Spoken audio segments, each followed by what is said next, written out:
Hi, welcome back to the workshop.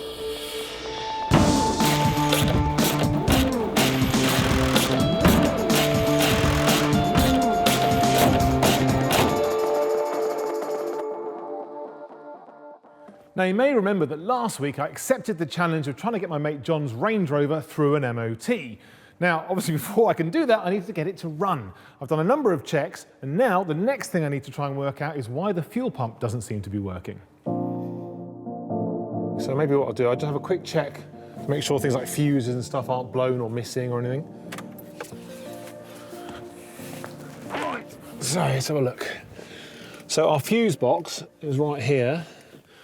In fact, the cover is here, so clearly John's been having a little fiddle with this earlier sometime. So you can see there, so the fuel fuse is number 18, which is the third in from the end. So 1, 2, 3, it's the one that's missing. It's red because it's 10 amps. And just looking at that, it looks to me as if that filament is fine. So let's pop that in. I can't imagine for a second it's going to be this easy. Let's try it again.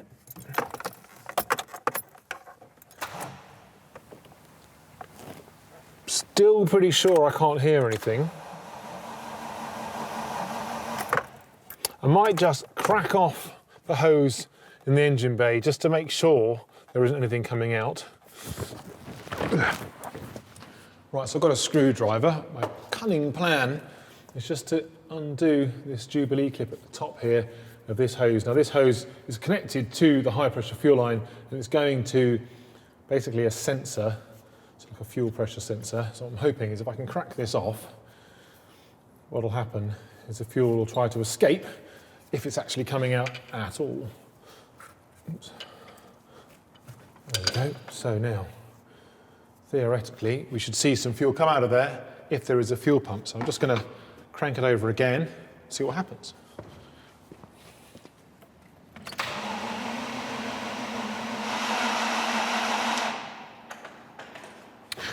Well, still no joy, unfortunately. Still no sign of any fuel coming out of our hose here. But also, I still can't hear that fuel pump, and that's really bothering me. And even though I did a visual check on the fuse, I haven't actually checked to see if there's any voltage there. So I think maybe I'll do that next. Right, so what I'm going to do, I'm just going to use the cigarette lighter as my earth, because obviously the shield on the outside there is going to earth. And just to check that, just turn the ignition on. Right, so cool. So we've got, so with no ignition, if we go onto our fuel pump fuse, we've got, actually we've got nothing on ignition. When I'm cranking over, we have got about nearly 7 volts. I'm just going to try lower down. Yep. So, okay, so the fuse works on either side, which is all good. And we've got nearly 7 volts going to the fuel pump. Now, it's not really enough. It should be more like 12. But of course, again, we know the battery isn't quite up to scratch and also not quite up to full charge. But the main thing is we have power there. So I still can't hear it go. So perhaps the next thing to do is to check to see whether there's any power going to the pump itself.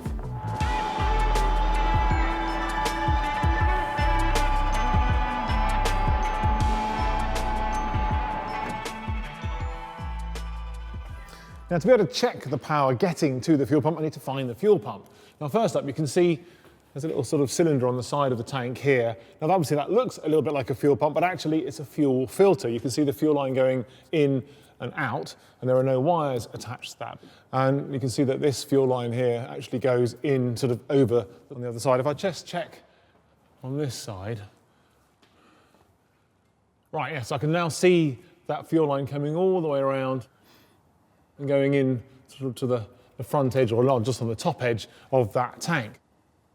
Now, also you can see here there's a swirl pot, if you like, that little dimple on the bottom of the tank. You've got this protective shield here, but just inside that is a swirl pot, and that is basically where the fuel pump sort of sits in the tank, and then it scavenges the fuel from that low point, so it's always getting sort of the best chance of getting some fuel into the engine. So that means that the fuel pump is actually sitting inside the tank. So to actually get to it, I need to take the tank out. Of course, I've just filled it up with nice low fuel, so that's a bit of a pain. But there is a wire here. If I follow this round, it comes to here. And some of these wires should be actually plugged into the fuel level sender. So it's like a little sort of a float like you'd have in a cistern in a toilet, and basically it's just going to be bobbing up and down, and then that resistance coming out of that is actually going to be telling the fuel gauge how much fuel we've got. So although it should be connected, it doesn't really affect the fact that obviously we haven't got any fuel coming out of our pump. So what I can try, bear in mind that I need the ignition on for it all to work, is I can actually just try putting some power into the pump and see if I can spin it up directly with 12 volts.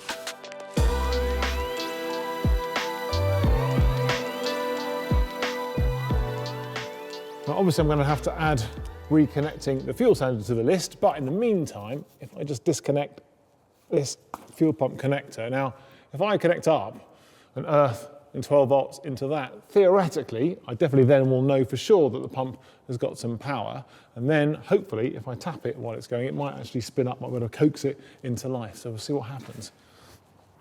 Right, so what I'm going to do here, I'm using a battery charger to give me a constant 12 volt feed, so I know that I've got the right amount of voltage. I'm just going to set my CTEC here to supply, and I'm then going to connect that up to my power probe. So I've now got, that is nice and wide awake, and I've got, it's like a little bradawl or a pick, and I'm going to connect my earth to that so I can then connect it into the socket on our pump.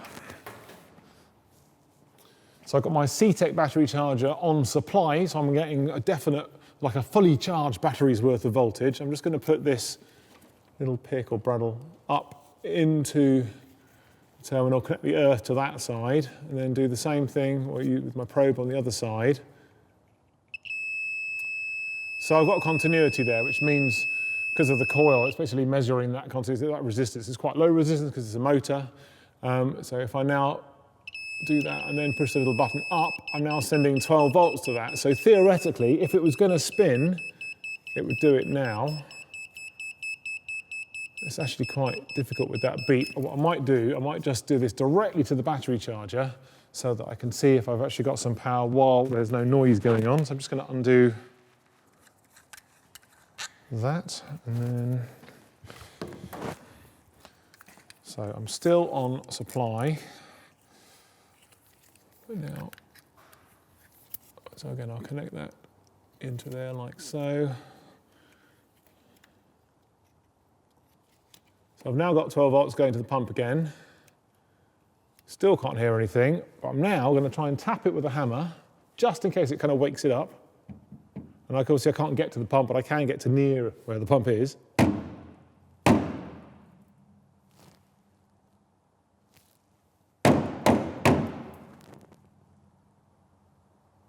I can hear the metal ringing, but I can't hear any pump noises. So I think probably our pump may have seized, but the only way to really know for sure is to get inside the tank and take the pump out. To do that, I'll need to drop it first. And because these bolts, like everything else in this car, have been sat for a long time, just rusting away, first of all, I'm going to stick some penetrating fluid on there to get some XCP on there. And then on a little trick to try and clean those threads to make it a bit easier to undo.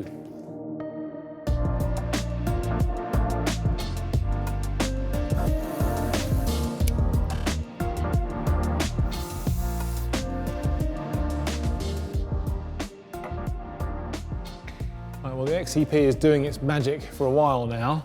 Interestingly, the bolts that hold the front of the tank on look newer than the ones on the rear. So I think they're going to undo relatively easily.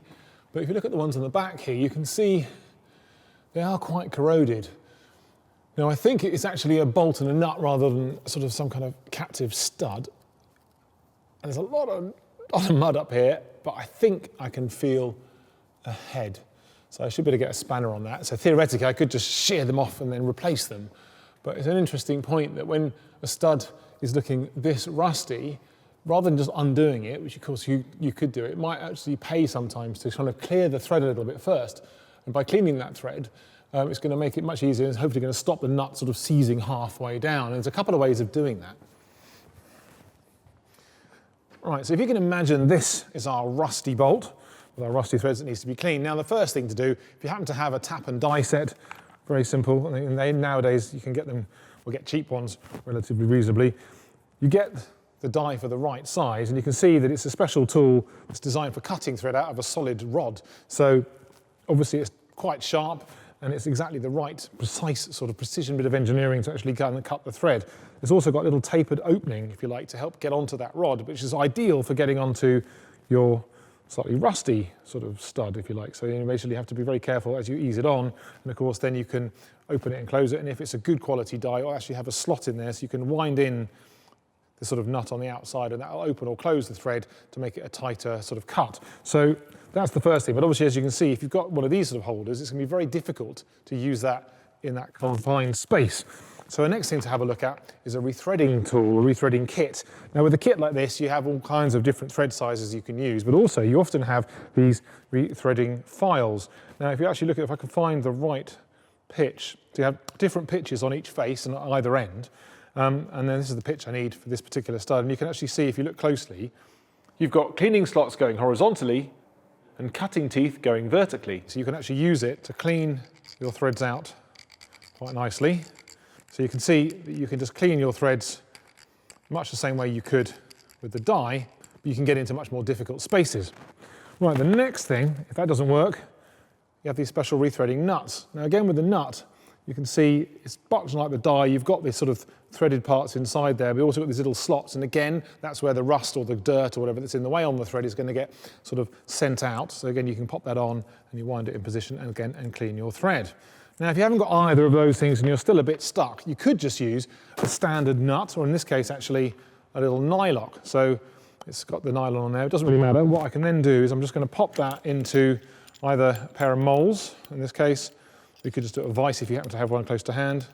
What I'm going to do then is I'm actually going to cut a slot with an angle grinder, the cutting disc, or a hacksaw for that matter. You can actually cut that slot, and then once you've got that slot, it works much the same way as this. You're going to have that kind of leading edge which can then scrape away any of the rust on your thread. So I'm just going to cut that so we can do a bit of an experiment.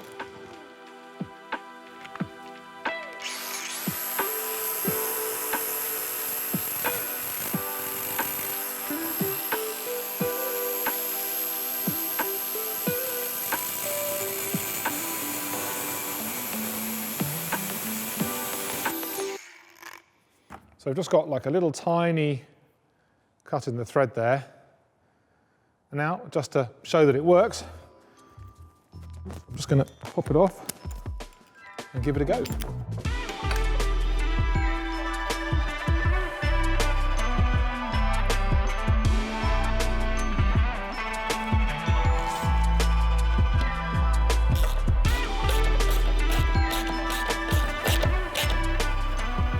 That's good, and just wash it off again, so make sure there's no particles there. So now I can't really put it off any longer, I'm going to have to actually undo them.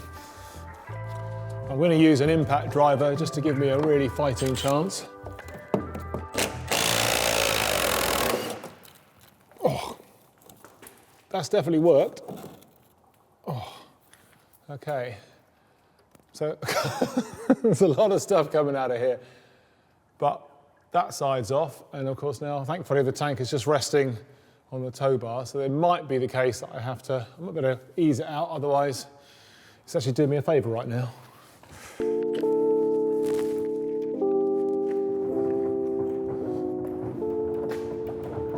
Now, because I've still got fuel in here, it's going to be a little heavier than it might have been, so I'm just going to support the weight on the toolbox.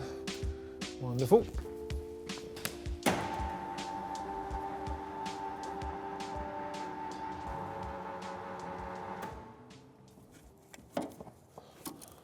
Just undoing the breather for the tank.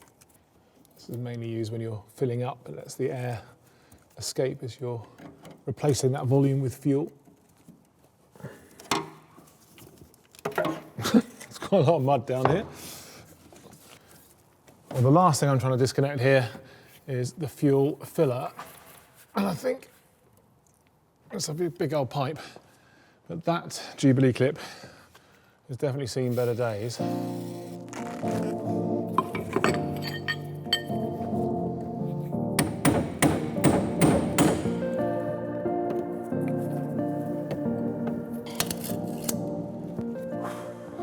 Right, so it should pretty much just drop off. I'm still going to have to disconnect, obviously, the fuel line from the filter, but I'm hoping. There we go.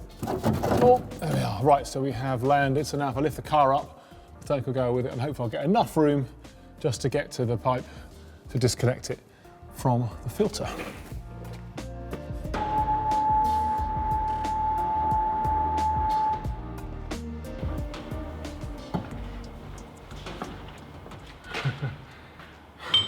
We're so close, but being lazy isn't helping, because now the other end of that hose, or the filler hose or pipe, is in the way. So I think I'm going to have to disconnect that as well.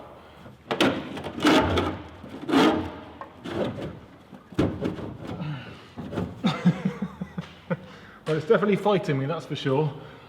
I'm trying to get it out without having to remove the tow bar, but I have a horrible feeling that it's going to have to come out too.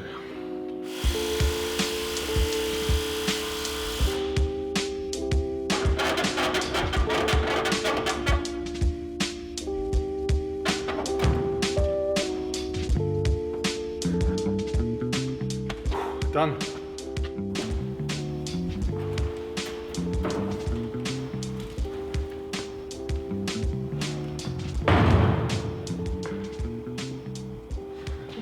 Right, well, with the tank now on the bench, I can actually see our fuel pump finally. You can see it has seen better days. There's dirt over it. I can't quite see where our screwdriver is going to go to undo the screws. It needs a good clean, and also the Jubilee clips are very rusty. You need to get some penetrating fluid on those as well to get those off. I mean, otherwise, the general conditions are kind of like okay. John did say he'd actually bought a new tank some time ago. I'm suggesting perhaps it was even longer than he remembers. Or certainly he didn't paint the top half. The bottom was nicely red oxided. The top is looking quite rusty, but I think it's still intact, so we might be able to rescue it, which is great. Also, the steel pipe here looks a bit rusty, but I think, again, it's probably intact. But again, we'll have a look at that a little bit later on. But really, the next thing is to clean all this up and then get in there and actually get that pump out of the tank.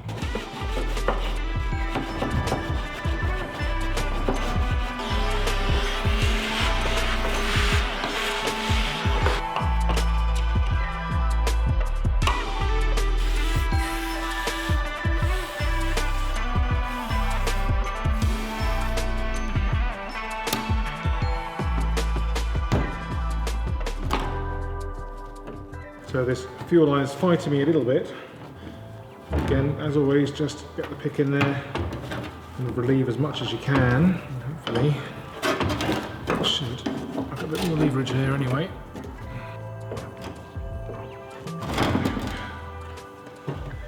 So then I can get the final screw.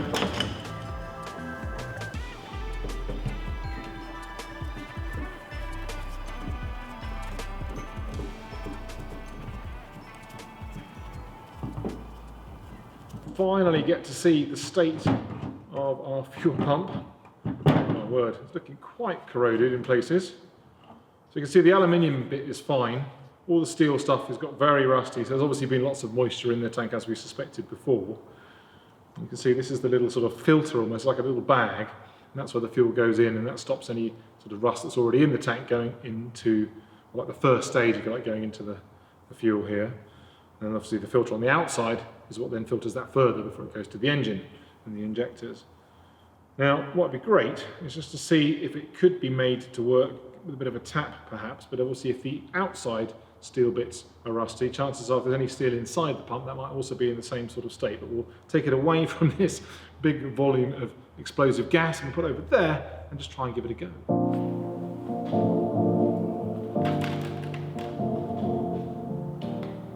Right, so my cunning plan is just to connect our battery supply, our 12 volts, to this pump.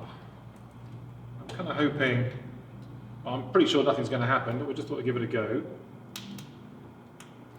Now you can see, I think it's pretty much seized, but while it's now connected up, it's got 12 volts.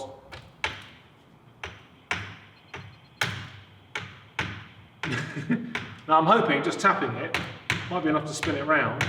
Mostly all that's happening is rust is just falling off into our foil container. So I think, unfortunately, this pump is toast. But looking at it, I mean, it'd be nice if I could actually fix it, but it's all kind of pressed together. It might be quite fiddly, and even if I can get it apart and clean it and things, I'm not sure I can get it back together again and have it working. And really, you want this to be super reliable, so I think, unfortunately, I need to replace this with a brand new one.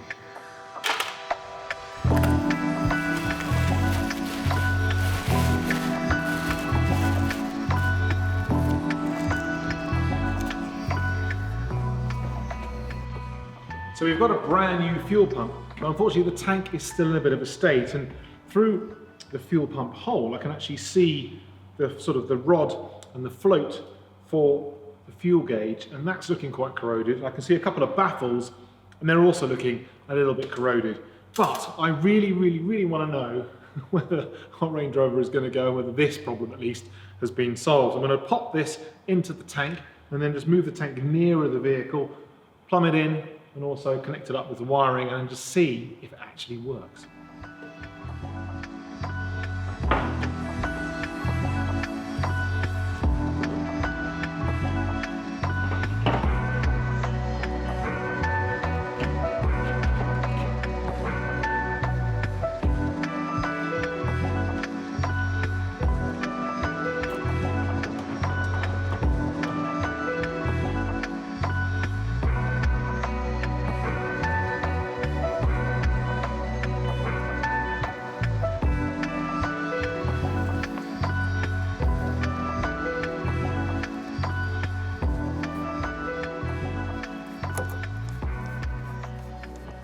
Right then, so I've now got our fuel pump in the fuel tank, which is outside the vehicle. It's plumbed in, it's connected up to the electrics, so when I crank it over now, I'm hoping I'm going to see some fuel come out of that hose. So it might take a while just to bring it all the way through.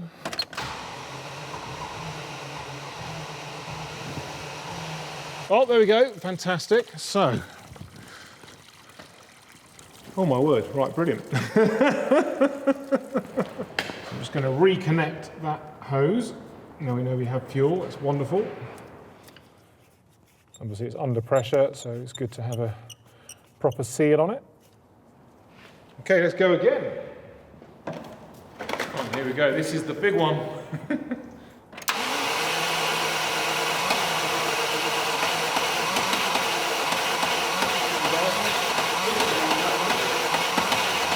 Hang on, I can hear fuel, Oh, this isn't good. Oh man, I was so close. There really is only one thing one can do in this situation.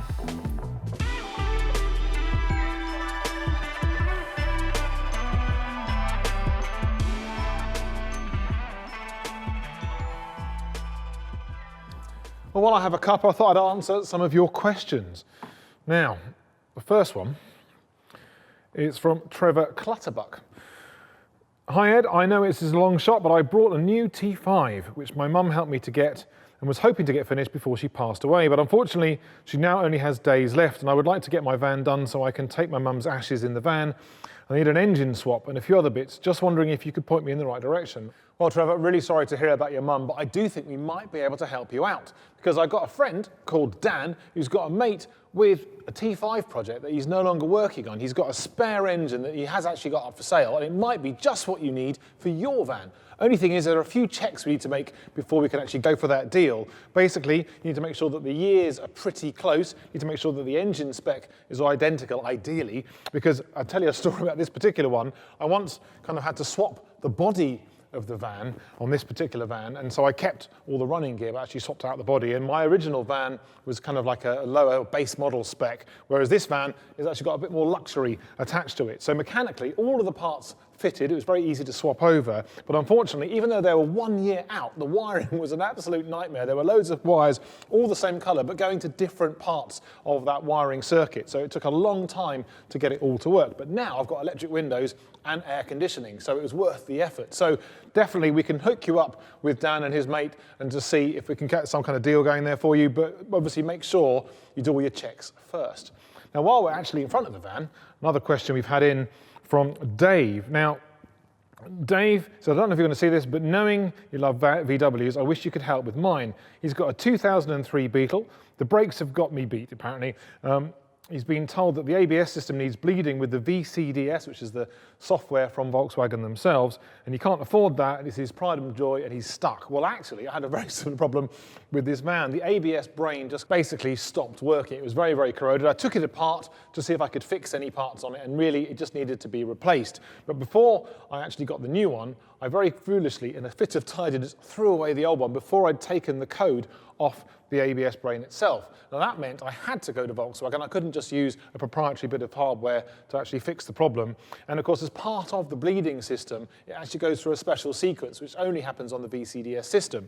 As it turned out, it's actually a very simple job once you've got it on the ramp, and took less than an hour, so it cost me just £60. So even though it's a chunk of money, obviously it's the brakes we're talking about, but it's going to mean that your pride and joy will be back on the road in no time.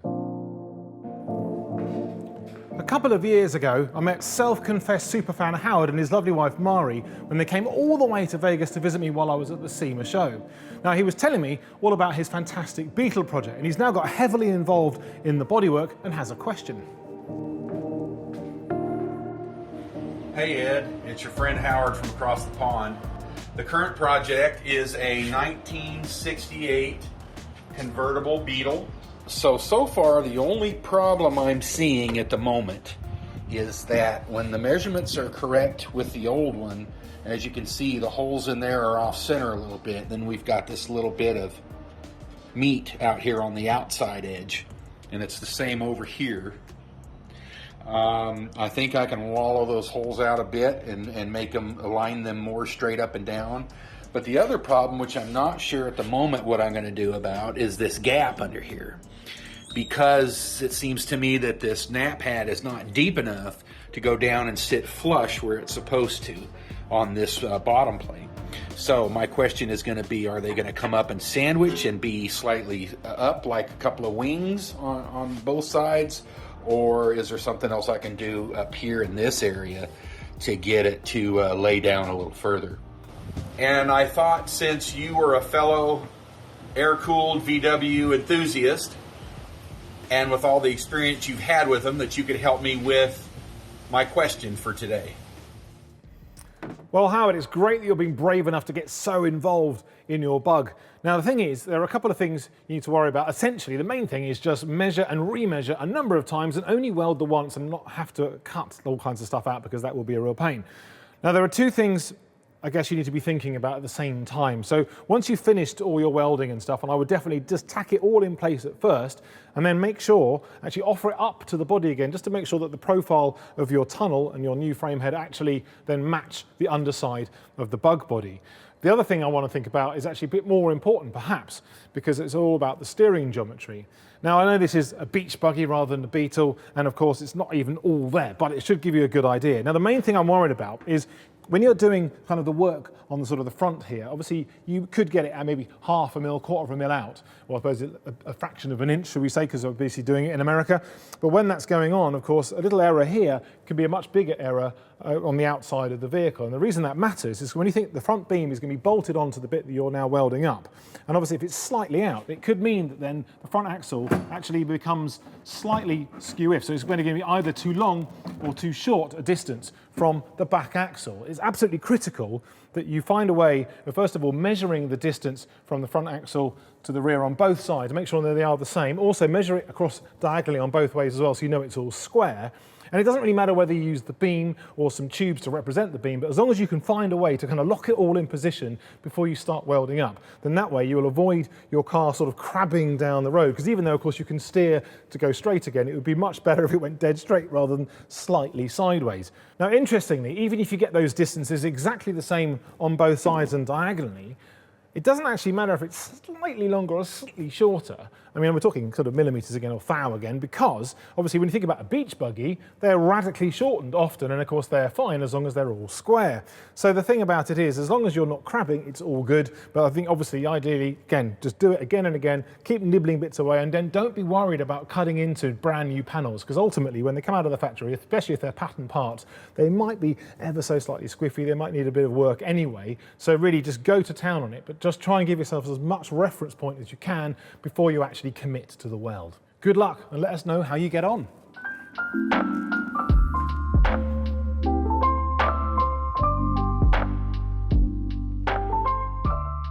I've got a couple of questions here on much the same sort of subject. The first one is from Ian Rowley. He says, Ed, could you show us how to change the engine in a small car to an electric motor? We've got another question here from PC Fronin. Is there more of a tech build of the motor and running gear coming later? And of course that was to do with the Guinness World Records video about my world's fastest all-electric ice cream van record attempt.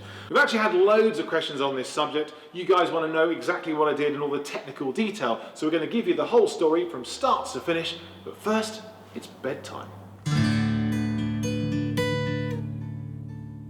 Now, way back in 1998, I think it was, I got my first Guinness World Record. It was in the driving sofa that you will know about, and we got clocked at doing 87 miles an hour on the start-finish straight. It was a real honour to actually get into the book. But the funny thing is, once you've got one record, it's not quite enough. So, of course, had the world's fastest bed, world's fastest bathroom, world's fastest shed, world's fastest office, even the world's largest motorised shopping trolley. So it just kind of kept on going. So a few years forward, like 2018, Guinness got in touch and said, what should we do this year? And we were talking about all kinds of records we could do. And they suddenly went, why not do an ice cream van? Why don't we go electric? So that sort of course was set. But then I suddenly realised, having agreed to this, that obviously I couldn't just electrify the ice cream van, I also had to then electrify the ice cream machine inside, and that is where this mission started. Now, of course, the first thing I needed when I'm doing my ice cream van project is an ice cream van, and the obvious place to start was with Whitby Morrison. So they've been doing it a very long time, and they've positioned themselves as major players in the industry, and they even have a little museum of lots of old ice cream vans. So I went there. It's really fun having a look at all of these different types of ice cream vans, but I really love the lines and the curves, all the sort of 50s and 60s vans. They're just so cute and cuddly and whatever, but obviously when you look at some of these older vans, they're full of rust, they're full of repairs and stuff, and I had a mission. I had to get this thing electric as soon as possible. So in the end, Whitby agreed to actually lend me one of their vans so I could do the conversion to that. Finally, a brand new ice cream van arrived at the workshop. Well, this is it. I have found my project vehicle. It's a very special ice cream van as well, because this is the Whitby Morrison development prototype for their new body design, the M.O.T. The question is, what was I going to do with it? So, where are the batteries going to go? Where's the motor going to go? What bits am I going to take out? What bits are going to stay there? Now, after all, the lighter it is, the faster it's going to go. Now, something I must always keep in mind with this project is I am trying to get an official Guinness World Record, and because of that, there are rules I have to comply with. Now, the obvious one, obviously, it has to be a working ice cream van, but there are quite lots of little details as part of that. You've got to have chimes, it's got to sound like an ice cream van. You've got to have the little stickers on the window that tell you what the prices are. I've got to be able to achieve 70 miles an hour, and bear in mind that the street legal speed limit of an ice cream van is actually 60, so it's already quite a challenge, but probably the most obvious thing, the main thing, is I need to be able to make fresh ice cream. And that means I need to have an ice cream machine that will be driven electrically, and I need to be able to produce ice cream before and after my speed run, just to prove that it really works. So that is going to be quite a challenge. Well, that's it. I've now managed to remove everything I don't need from my ice cream van, the engine, the fuel tank and everything else. I now need to think about everything that's going to go back in the electric drivetrain. How is it going to fit? Where am I going to store everything? And how am I going to make it go fast enough to actually set the world record? Well, that was a ton of work, but actually it turned out to be the easiest part of the project. But anyway, join me next time, and I promise I'll get out of bed.